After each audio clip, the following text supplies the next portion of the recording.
ajo që gjatë luftës ka qenë një shkatrim total i asetëve Trepçës, e sidomos pas luftës me ndarjen e Mitrovicës, janë 2 drejtori dhe janë 2 asete që janë të ndara në veri dhe jug.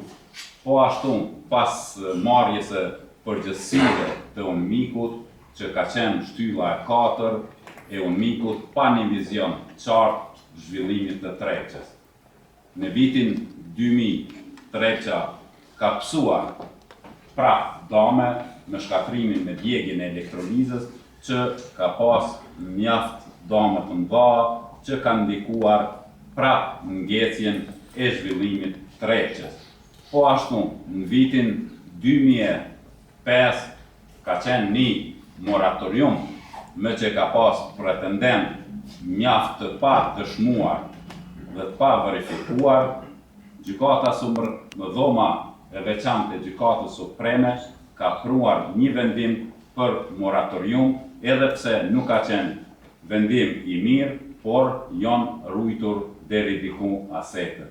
Pas vitin 2008 ka filluar Agencioni Kosovar i privatizimit, që Trepça është shndruar në menaxhim jo të drejtë dhe mendoj që ka pësuar prapë dëmtime. Investimet nuk janë qenë të bollshme dhe sot Trepça pothuajse ka ngecë mjaft shumë në çdo aspekt.